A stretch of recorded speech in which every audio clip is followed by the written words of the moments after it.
Hello friends, ഞാൻ doctor Rajesh Kumar. ഒരുപാട് പേര് എന്നോട് ഫോണിലൂടെയും മെസ്സേജ് അയച്ചും ചോദിക്കുന്ന ഒരു സംശയമാണ്.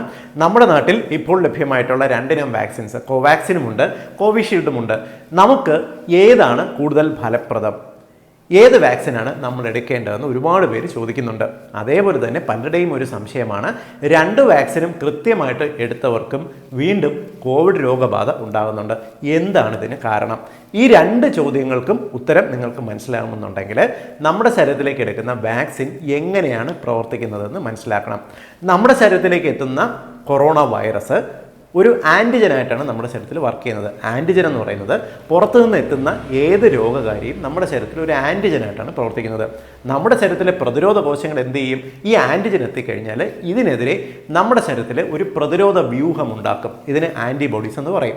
ആൻറ്റിബോഡീസ് നമ്മുടെ ശരീരത്തിലേക്ക് എത്തുന്ന ആൻറ്റിജനെതിരെ ഒരു തവണ ഉണ്ടായിക്കഴിഞ്ഞാൽ പിന്നെ ഈ ആൻറ്റിബോഡി നമ്മുടെ ശരീരത്തിൽ ഉള്ളിടത്തോളം കാലം രണ്ടാമതൊരിക്കൽ കൂടി കൊറോണ വൈറസ് വന്നു കഴിഞ്ഞാൽ നമ്മളെ ബാധിക്കത്തില്ല. അതുകൊണ്ട് തന്നെയാണ് ഈ കൊറോണ വൈറസ് അറ്റാക്ക് ഉണ്ടായവർക്ക് അവരുടെ ശരീരത്തിലെ ആൻറ്റിബോഡി പരിശോധിക്കുമ്പോൾ അത്യാവശ്യമുണ്ട് ഉടനെ അവർക്ക് രണ്ടാമത് കൊറോണ വൈറസ് അറ്റാക്ക് ഉണ്ടാകാത്തത്. എന്നാൽ ഈ രോഗം വന്ന് നമ്മുടെ ശരീരത്തിൽ ഉണ്ടായിട്ടുള്ള ഈ ആൻറ്റിബോഡികളെ രോഗം വരാതെ തന്നെ നമ്മുടെ ശരീരത്തിൽ കൃത്രിമമായി നിർമ്മിച്ചെടുക്കാൻ സാധിച്ചാലോ? വാക്സിനുകളിലൂടെ ചെയ്യുന്നത് നമ്മുടെ ശരീരത്തിലേക്ക് ഈ ആൻറ്റിജനുകളെ കൃത്രിമമായിട്ട് കടത്തിവിട്ട് നമ്മുടെ ശരീരത്തിലെ കൊറോണ വൈറസിനെതിരെ ആൻറ്റിബോഡികളുടെ ഒരു വ്യൂഹത്തിന് ഡെവലപ്പ് ചെയ്ത് വയ്ക്കുന്നു. അതിനു വേണ്ടിയിട്ടാണ് ഈ വാക്സിനുകൾ ഉപയോഗിക്കുന്നത്. രണ്ട് തരത്തിലുള്ള വാക്സിൻ, ഈ കോവാക്സിനും കോവിഷീൽഡും എങ്ങനെയാണ് പ്രവർത്തിക്കുന്നതെന്ന് പറഞ്ഞുതരാം. കോവിഷീൽഡ് എന്ന് പറയുന്നത് ഒരു വെക്ടർ വാക്സിനാണ്. അതായത് ഓക്സ്ഫോർഡ് യൂണിവേഴ്സിറ്റിയിൽ കണ്ടുപിടിക്കപ്പെട്ട് ഒരു നിർമ്മാണ പ്രക്രിയ ഇന്ത്യയിൽ അനുവർത്തിച്ച് ഇവിടെ ഉണ്ടാക്കുന്നതാണ് ഈ കോവിഷീൽഡ് എന്ന് പറയുന്ന വാക്സിൻ. കോവിഷീൽഡിൽ ചെയ്യുന്നത് നമുക്ക് ജലദോഷം ഉണ്ടാക്കാൻ കഴിവുള്ള അഡിനോ വൈറസ് എന്ന് പറയുന്ന, ഇത് കൊറോണ വൈറസിനോട് സിമിലർ ആയിട്ടുള്ള ഒരു വൈറസാണ് അഡിനോ വൈറസ്. ഈ അഡിനോ വൈറസിനകത്തേക്ക് കൊറോണ വൈറസിന്റെ സ്പൈക്ക് പ്രോട്ടീൻ, ഈ സ്പൈക്ക് പ്രോട്ടീൻ എന്ന് പറഞ്ഞാൽ നിങ്ങൾക്കറിയാം കൊറോണ വൈറസിന്റെ ഷേപ്പ് എന്ന് പറയുന്നത് കിരീടം പോലെയാണ്. അതിന്റെ രൂപത്തിൽ ഒരു ബോൾ പോലുള്ള രൂപത്തിന്റെ പുറത്ത് നിറച്ച് കുന്തമുനകൾ പോലുള്ള സ്ട്രക്ചേഴ്സ് നിങ്ങൾ കണ്ടിട്ടുണ്ടാവും. ഈ കുന്തമുനകളാണ് സ്പൈക്ക് പ്രോട്ടീൻ എന്ന് പറയുന്നത്. ഈ സ്പൈക്ക് പ്രോട്ടീനുകളെ ഈ അഡിനോ വൈറസിനകത്തേക്ക് കുത്തിവെച്ചുകൊണ്ടാണ് ഈ കോവിഷീൽഡ് വാക്സിൻ ഉണ്ടാക്കുന്നത്. അതുകൊണ്ടാണ് ഇതിനെ ഒരു വെക്ടർ വാക്സിൻ എന്ന് വിളിക്കുന്നത്. കോവിഷീൽഡ് വാക്സിൻ നമ്മുടെ ശരീരത്തിലേക്ക് കുത്തിവെക്കുമ്പോൾ ഈ സ്പൈക്ക് പ്രോട്ടീനെതിരെ നമ്മുടെ ശരീരത്തിലെ ആൻറ്റിബോഡികൾ ഡെവലപ്പ് ചെയ്യുന്നു. ഇങ്ങനെയാണ് കോവിഷീൽഡ് വർക്ക് ചെയ്യുന്നത്. എന്നാൽ കോവാക്സിൻ എന്ന് പറയുന്നത് നമ്മുടെ ഇന്ത്യയിൽ തന്നെ ഡെവലപ്പ് ചെയ്ത, ഭാരത് ബയോടെക്കിൽ ഡെവലപ്പ് ചെയ്ത വാക്സിനാണ്. ഇത് പ്രവർത്തിക്കുന്നതെന്ന് പറയുന്നത് നിർവീര്യമാക്കപ്പെട്ട കൊറോണ വൈറസിനെ അതേപോലെ തന്നെയാണ് നമ്മുടെ ശരീരത്തിലേക്ക് ഇനോക്കുലേറ്റ് ചെയ്ത് ആൻറ്റിബോഡീസ് നമ്മുടെ ശരീരത്തിൽ ഡെവലപ്പ് ചെയ്യുന്നത്. ഈ രണ്ട് വാക്സിനെ കുറിച്ചും ലോകത്തെമ്പാടും പഠനങ്ങൾ നടത്തിയിട്ടുണ്ട്. ലോകത്തെ ഏകദേശം 6ഓളം രാജ്യങ്ങളിൽ നടത്തിയിട്ടുള്ള പഠനത്തിൽ കോവിഷീൽഡ് വാക്സിൻ നമ്മുടെ ശരീരത്തിൽ ഏകദേശം 90 മുതൽ 95% വരെ എഫിഷ്യൻ്റ് ആയിട്ട് വർക്ക് ചെയ്യുന്നു കണ്ടെത്തിയിട്ടുണ്ട്. എന്നാൽ കോവാക്സിൻ നമ്മുടെ ശരീരത്തിൽ ഏകദേശം 80 മുതൽ 85% ഇതിൻ്റെ ഒരു എഫിഷ്യൻസി റേറ്റ് എന്ന് പറയുന്നത്.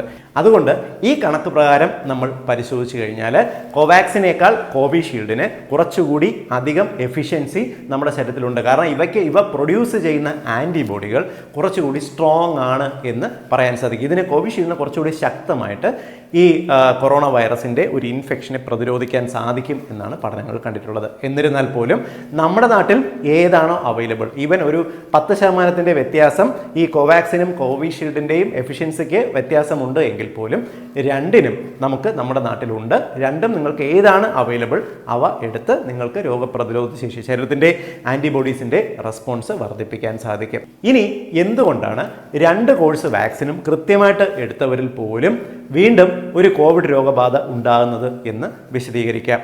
നമ്മുടെ ശരീരത്തിൽ ഈ പുറത്തുനിന്ന് കൊടുക്കുന്ന ആൻറ്റിജൻ, അതായത് ഈ വാക്സിൻ ക്രിയേറ്റ് ചെയ്യുന്നത് നമ്മുടെ ശരീരത്തിലുള്ള ആൻറ്റിബോഡികളാണ്.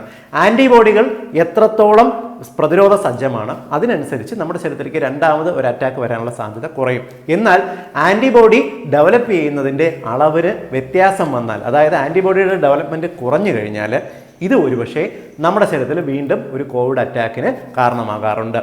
ഇതിൻ്റെ ഒരു എക്സാമ്പിൾ, ഏറ്റവും പുതിയ ഒരു പഠന റിപ്പോർട്ട് ഞാൻ വിശദീകരിക്കാം. എറണാകുളത്തുള്ള ഒരു റുമാറ്റിക് ഇൻസ്റ്റിറ്റ്യൂട്ട് ഉണ്ട്, കെയർ എന്ന് വിളിക്കുന്ന ഒരു റുമാറ്റിക് ഇൻസ്റ്റിറ്റ്യൂട്ട് ഉണ്ട്. അവിടുത്തെ ചീഫ് ഡോക്ടറുണ്ട്, റുമാറ്റോളജിസ്റ്റ്, പ്രശസ്തനായിട്ടുള്ള ഡോക്ടർ പത്മനാഭനാണ്, എൻ്റെ ഒരു പഴയ സുഹൃത്താണ്.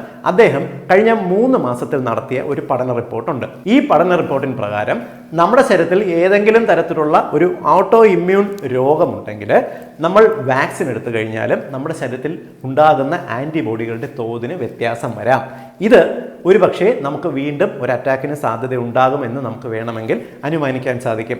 ഏകദേശം 196 പേഷ്യൻസിൽ 3 മാസം നടത്തിയ റിപ്പോർട്ടാണ് കഴിഞ്ഞ ദിവസം അദ്ദേഹം പ്രസിദ്ധീകരിച്ചത്. അതൊരു പ്രൈമറി റിപ്പോർട്ട് മാത്രമാണ്.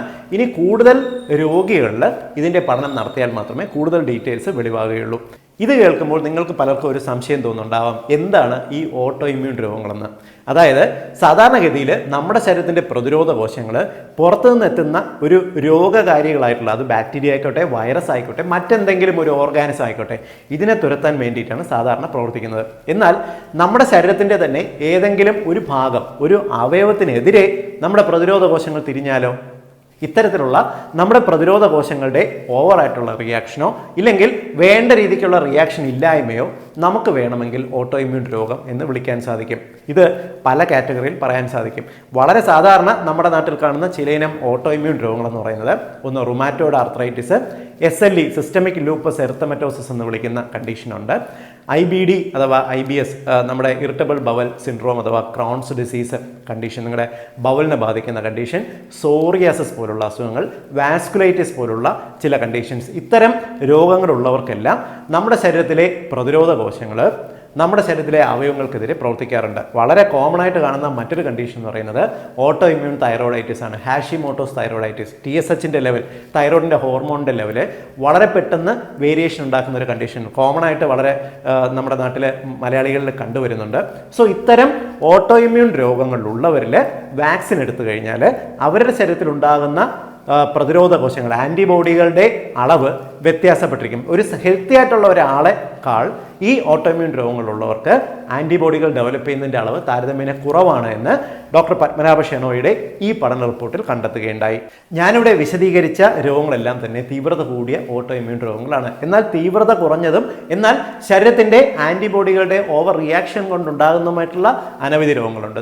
തുമ്മൽ പോലെ, ശരീരത്തിലുണ്ടാകുന്ന ചൊറിച്ചിൽ പോലുള്ള പല കണ്ടീഷൻസും ഈ ഓട്ടോ ഇമ്മ്യൂൺ കാറ്റഗറിയിൽ തന്നെയാണ് വരുന്നത്. ഇത്തരം രോഗങ്ങളിലുള്ളവരിലും ഡെഫിനറ്റ്ലി അതിനെക്കുറിച്ചുള്ള പഠന റിപ്പോർട്ട് ഇനിയും വരേണ്ടിയിരിക്കുന്നു. ഒരുപക്ഷെ ലൈറ്റർ ആയിട്ടുള്ള ഈ ഓട്ടോ ഇമ്മ്യൂൺ രോഗങ്ങളുള്ളവരിലും ആൻറ്റിബോഡി ഡെവലപ്പ് ചെയ്യുന്നതിന് ഒരുപക്ഷെ വ്യത്യാസം കണ്ടേക്കാം. ഒരുപക്ഷെ ഈ കാരണങ്ങൾ കൊണ്ടാകാം ഒരുപക്ഷെ 2 കോഴ്സ് വാക്സിൻ എടുത്തവർക്കും വീണ്ടും ഈ കോവിഡ് ഇൻഫെക്ഷൻ ഉണ്ടാകുന്നത്. അതായത് സിമ്പിളായിട്ട് പറഞ്ഞാൽ 2 കോഴ്സ് വാക്സിനും നിങ്ങൾ കൃത്യമായിട്ട് എടുത്തിരുന്നാലും നിങ്ങളുടെ ശരീരത്തിൽ ഈ കോവിഡിനെതിരെയുള്ള ആൻറ്റിബോഡി ഒരു നിശ്ചിത അളവിൽ ഡെവലപ്പ് ചെയ്താൽ മാത്രമേ നിങ്ങൾക്ക് ഒരു കോവിഡ് ഇൻഫെക്ഷൻ വരാതിരിക്കത്തുള്ളൂ. ഞാനിത് ഇങ്ങനെ വിശദീകരിക്കാൻ കാരണം ഒരുപാട് പേര് 2 കോഴ്സ് വാക്സിനും എടുത്തു എന്നുള്ള ഒരു ഓവർ കോൺഫിഡൻസ് കൊണ്ട് ശരിയായിട്ട് മാസ്ക് വയ്ക്കാതെ, കൈകൾ ശരിയായിട്ട് സാനിറ്റൈസ് ചെയ്യാതെ, അതായത് വേണ്ട സുരക്ഷാ മുൻകരുതലുകൾ എടുക്കാതെ സമൂഹത്തിൽ അലക്ഷ്യമായിട്ട് ഇറങ്ങുകയും ജനങ്ങളുമായിട്ട് ഇടപെടുകയും ചെയ്യുന്നുണ്ട്. ഇത് ഒരുപക്ഷെ നിങ്ങൾക്ക് ഒരു റീഇൻഫെക്ഷൻ ഉണ്ടാക്കാൻ കാരണമാകുകയും ഒരുപക്ഷെ വീണ്ടും കോവിഡിൻ്റെ ഒരു 3ാം തരംഗത്തിലേക്ക് ഇത് പോകാൻ കാരണമാകുകയും ചെയ്യും. അതുകൊണ്ട് നിങ്ങളെല്ലാവരും കൃത്യമായിട്ട് സർക്കാർ നൽകുന്ന വാക്സിനുകൾ ഏതാണെങ്കിലും എടുക്കുക. നിങ്ങൾക്ക് ആൻറ്റിബോഡീസ് ഡെവലപ്പ് ചെയ്തിട്ടുണ്ടോ എന്ന് സ്വയം നമുക്കിപ്പോൾ പരിശോധിക്കാൻ ലാബുകളുടെ സൗകര്യമുണ്ട്. നിങ്ങൾക്ക് വേണമെങ്കിൽ പരിശോധിക്കാം. ഇത് എടുക്കുക. കൂടാതെ നമുക്ക് ഈ മാസാമാസം ഹോമിയോപ്പതിയുടെ പ്രതിരോധ മരുന്ന് കൃത്യമായിട്ട് കഴിക്കുക. പുറത്തേക്ക് ഇറങ്ങുമ്പോൾ ഡബിൾ മാസ്ക് അണിയുക, സാനിറ്റൈസർ കൃത്യമായിട്ട് ഉപയോഗിക്കുക, സോഷ്യൽ ഡിസ്റ്റൻസിങ് പാലിക്കുക. ഈ ഒരു മാർഗ്ഗങ്ങൾ കൃത്യമായിട്ട് ചെയ്യണം.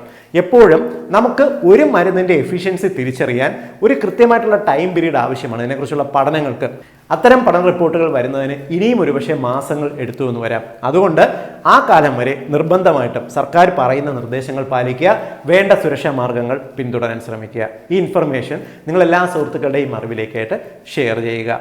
വീണ്ടും കോവിഡിനെ കുറിച്ചുള്ള ഏറ്റവും പുതിയ അപ്ഡേറ്റുമായി കണ്ടുമുട്ടാം. ബൈ.